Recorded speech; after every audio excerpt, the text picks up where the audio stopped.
अस्सलामुअलैकुम वरहमतुल्लाहि वबरकातुहू। आज हम सुबह फ़जर की नमाज़ के बाद टहलने निकले हुए थे।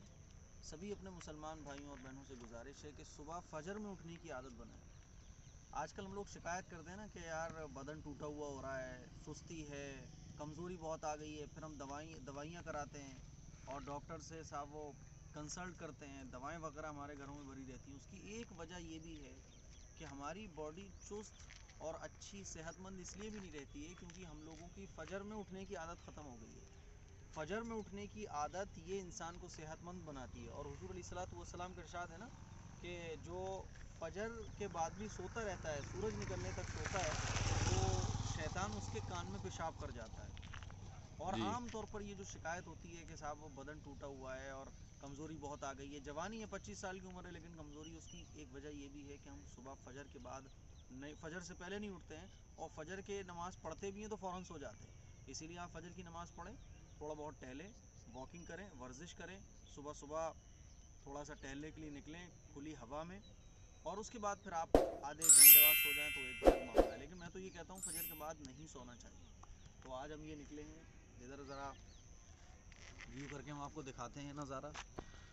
यहाँ हम टहलने निकले हुए थे, माशाल्लाह बहुत ज़बरदस्त एरिया है और चारों तरफ जो है मैदान ही मैदान है और सूरज बड़ा खूबसूरत, देखिए सुबह का सूरज कितना खूबसूरत लगता है। और अब्दुल कलाम, डॉक्टर APJ अब्दुल कलाम साहब ने कहा है कि अगर कुछ बनना चाहते हो तो सबसे पहले सूरज की तरह चमकना चाहते हो तो सूरज की तरह जलो भी। इसमें अभी हमें सबक मिलता है। चारों तरफ हरियाली हरियाली है और इधर सोचा जा रहा है कि इधर ही कुछ एक आध मदरसा या मस्जिद तामीर की जाए। यहाँ आप देखें कि कहीं भी मस्जिद नहीं है, काफ़ी दूर जाकर है। यहाँ मस्जिद की बड़ी ज़रूरत है। सोचा जा रहा है, गौर किया जा रहा है कि यहाँ मस्जिद तामीर की जाए ताकि आने वाले वक्त में यहाँ मस्जिद बहुत खूबसूरत हो जाए, बाद में ज़रूरत ही न पड़े। मुफ्ती नासिर साहब भी हमारे साथ हैं। जी मुफ्ती साहब। अस्सलामुअलैकुम वरहमतुल्लाहि वबरकातुहू। सुबह सुबह टहलने के जो फ़ायदे आपको बताए जाते हैं और ये कि आप वर्जिश करें, दौड़ लगाएं, टहलें वगैरह, इसकी एक ख़ास वजह क्या है जो हम आपको बताते रहते हैं। अभी तक तो आपने इसकी दुनियावी फ़ायदे सुने कि दुनियावी फजीलत है कि आप टहलेंगे तो आपकी सेहत अच्छी होगी वगैरह। हम आपको बताने वाले हैं कि नबी पाक सल्लल्लाहु अलैहि वसल्लम का इरशाद आलीशान है कि अल्लाह रब्बुल इज़्ज़त को तंदुरुस्त मुसलमान ज़्यादा पसंद है कमज़ोर मुसलमान से। तो इसीलिए अपनी सेहत का ख्याल रखना चाहिए। वो क्योंकि जब बंदा तंदुरुस्त होगा, सेहतमंद होगा, तो वो इबादत को अच्छी तरह से कर पाएगा। जब बंदे की सेहत होगी तो वो इशा की 17 रकात नहीं बल्कि उसके साथ ताजुद की रकात भी पड़ेगा। और अगर कमज़ोर होगा तो फिर वो यही सवाल करेगा, मुफ्ती साहब मेरे हाथ पैरों में दर्द रहता है, तो क्या मैं 4 फ़र्ज़ और 3 वितर और 2 रकात सुन्नत पर इक्तिफ़ा कर लूँ, क्या मेरे लिए ये काफ़ी है? इसी तरह अगर बंदा तंदुरुस्त होगा तो फ़र्ज़ रोज़ों के साथ साथ वो नफिल रोज़े भी रख पाएगा। और अगर कमज़ोर होगा तो फिर उसका यही सवाल होगा कि मुफ्ती साहब रमज़ान मुबारक में कमज़ोरी की वजह से रोज़े नहीं रखे जाते हैं, तो इसका कोई तरीक़ा है कि इसकी क़ज़ा सर्दियों में कर ली जाए या कोई कफ़ारा वगैरह दे दिया जाए? तो इसीलिए इसके अलावा बहुत सारी चीज़ें हैं कि जब बंदा ताकतवर और सेहतमंद होता है तो दुनियावी और दीनी काम बहुत आसानी से कर पाता है। और अगर वो सेहतमंद नहीं होता बल्कि कमज़ोर होता है तो जैसे उसके दुनियावी काम भी नहीं हो पाते हैं, ऐसे ही वो दीनी काम भी आसानी के साथ नहीं कर पाता। तो दुनिया में तो सक्सेस हो ही नहीं पाता क्योंकि कमज़ोरी की वजह से वो हार्ड वर्क नहीं कर पाता, और आखिरत में भी उसकी नेकियां कम बढ़ जाएंगी क्योंकि वो कमज़ोर होने की वजह से इबादत कम कर पाता है। तो लिहाजा अपनी सेहत का ख्याल रखा जाए। इसीलिए कहा जाता है कि सुबह उठें, जल्दी उठें, दौड़ लगाएं और ताज़ा हवा लें। कम से कम कुछ नहीं तो आप टहलने निकल जाएंगे तो आपको ताज़ा हवा मिलती रहेगी, तो आपकी सेहत बनी रहेगी।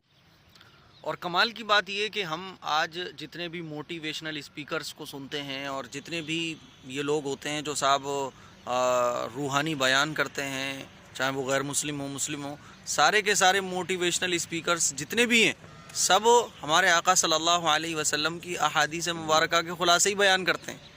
और अजीब हैरानी की बात है कि हम उनको ये समझ रहे होते हैं और क्या मोटिवेशनल स्पीकर्स है, क्या मोटिवेशनल स्पीकर्स हैं, क्या ज़बरदस्त स्पीच देने वाले हैं, और तब ज़िंदगी चेंज हो जाती है उनके बयान सुनकर।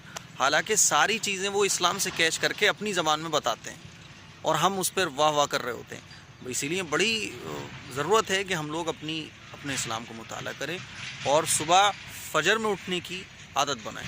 बहरहाल व्यू बहुत अच्छा है, यहाँ का मौसम बहुत अच्छा है। सुबह सुबह आप अगर चलिए पैदल नहीं भी जा सकते ऐसे एरिया में, अगर आपके शहर में गांव का एरिया, हरियाली वाला एरिया बहुत कम है, दूर है कहीं जाकर, तब भी आप सुबह सुबह निकलें और वॉकिंग करें। और अगर करीब में ही है तो आप बाइक से जाके वहाँ जाके टहलें थोड़ा बहुत। बहुत सारी ख़वातीन भी माशाल्लाह टहलने आती हैं, मर्द हज़रात भी आती हैं, बहुत अच्छी बात है, ऐसा होना चाहिए। ये गांव का एरिया है और हमारे घर से तकरीबन ये 5 किलोमीटर या 10 किलोमीटर के दूर है तकरीबन। आपको मैं ये एरिया पूरा कितना बेहतरीन और कितना ज़बरदस्त एरिया है। अब तो यहाँ काफ़ी मकानात बन चुके हैं, वरना यहाँ पहले मकान इतने ज़्यादा नहीं थे, बल्कि बहुत ज़बरदस्त जो है वो हरियाली थी और बहुत ज़बरदस्त झाड़ियाँ थी कि इंसान गुज़रता हुआ भी पता नहीं चलता था। दूर का तो दिखने की बात ही अलग है। अब तो माशाल्लाह यहाँ काफ़ी आबादी भी हो चुकी है, लेकिन हरियाली माशाल्लाह बहुत है। सुबह सुबह एकदम तबीयत तरोताज़ा हो जाती है घूमकर। चलिए आपको यहाँ का व्यू दिखवाते हैं और जहाँ तक भी हम कोशिश करेंगे इंशाल्लाह आपको दिखवाने की।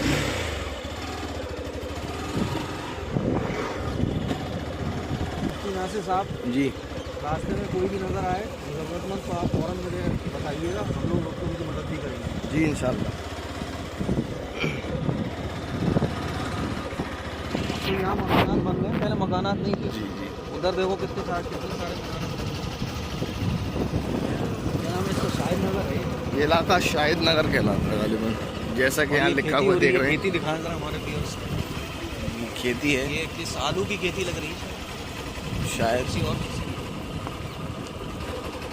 और अल्लाह की कुदरत की इसमें खाद पड़ती है तब जाके अजीब व गरीब, मतलब आदमी अगर गौर करे कि खेती होती कैसे, उसमें भी बड़ी अल्लाह की कुदरत का नज़ारा उसको देखने को मिलेगा। यहाँ कपड़े भी धुल रहे हैं। कपड़े धुलने का मसला ये है कि ऐसी जगह पर अगर कपड़े धो जाते हैं तो वो पाक नहीं होंगे बल्कि नापाकी हो जाएंगे, जैसे कि यहाँ धो रहे हैं ना। तो ये सैलाब है ना, ये दरिया है। जी जी,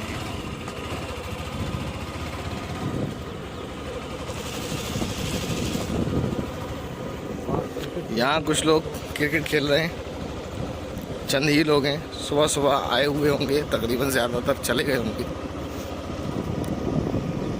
अच्छा, ये एरिया शायद दूसरा, ये शम्स नगर कहलाता है यहाँ से।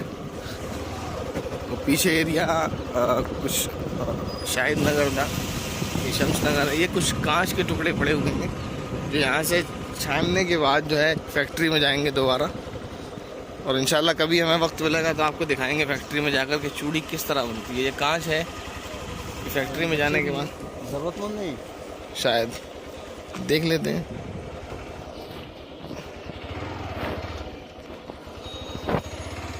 बच्चे तो हैं, बच्चों के वालिदैन में से भी कोई होगा। बच्चे की वालिदा है शायद, ये बैठी हैं। चलो कुछ जब आए हुए हैं सुबह तो कुछ ना कुछ तो इनाम दिया ही जाए। जी बिल्कुल। बच्चों की तरह बच्चे पढ़ते हो? ये बच्चे आ रहे हैं पढ़ते हो? छोटे से। नहीं, अम्मी कहाँ है तुम्हारा घर? कहाँ पर है? पलंग है। अच्छा अच्छा, यहाँ क्या नाम है तुम्हारा? बच्चों की तरफ दिखाओ, पास आके बताओ। सोनम नाम है तुम्हारा? अच्छा, जोया नाम है। अच्छा, माशाल्लाह। अब इन बच्चों के वालिदैन नहीं हैं और हमारे पास कुछ खाने पीने की चीज़ भी नहीं है जो इन बच्चों को दी जाए, और पैसे देना किसी भी तरह से मुनासिब नहीं है। चलो, वालेकुम अस्सलाम रहमतुल्लाह। अब यहाँ से आबादी ज़्यादा शुरू हो जाती है। देखिए पीछे आबादी बहुत कम थी और यहाँ आबादी ज़्यादा है। यहाँ मकानात तकरीबन एक के बाद एक होकर बन चुके हैं और बन रहे हैं।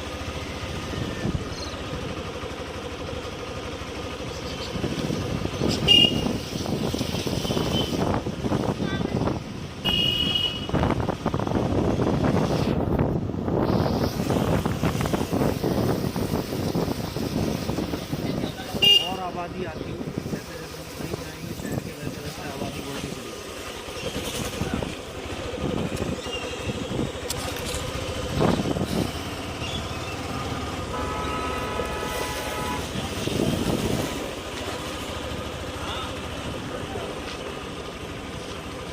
चलिए आपके ब्लॉग यहीं ख़त्म करते हैं।